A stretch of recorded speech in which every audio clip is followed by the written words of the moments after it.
কেমন হতো যদি জুলাই পরবর্তী বাংলাদেশটা হতো চাঁদাবাজি মুক্ত একটি দেশ, আর সেই চাঁদাবাজি মুক্ত নতুন বাংলাদেশ গড়তে আমরা প্রত্যেকেই হতাম পাহারাদার। এখন থেকে অন্যায়ের বিরুদ্ধে প্রতিবাদ হবে সহজ, নিরাপদ আর কার্যকর। এবার সেটা সম্ভব করবে ডিজিটাল পাহারাদার অ্যাপ। আসুন দেখে আসি অ্যাপটি কিভাবে কাজ করবে। প্লে স্টোর বা অ্যাপ স্টোর থেকে ডিজিটাল পাহারাদার অ্যাপটি ডাউনলোড করুন। আপনার ফোন নাম্বার দিয়ে রেজিস্ট্রেশন করুন। 6 সংখ্যার গোপন পিনটি সেট করুন। কোন ধরনের অভিযোগ দিতে চান তা সিলেক্ট করুন।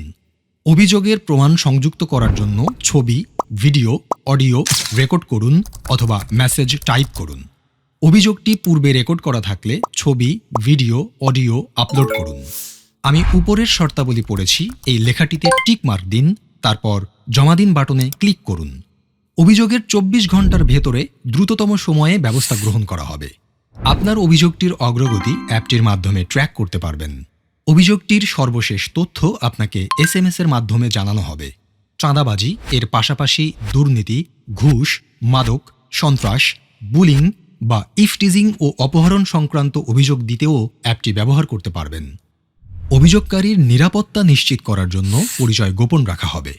নিরাপদ বাংলাদেশ গড়ার লক্ষ্যে আমরা প্রত্যেকে এক একজন দায়িত্বশীল পাহারাদার। অন্যায় অপরাধের অভিশাপ দূর করার লক্ষ্যে আপনার এবারের ভোটটি হোক দাঁড়িপাল্লার পক্ষে।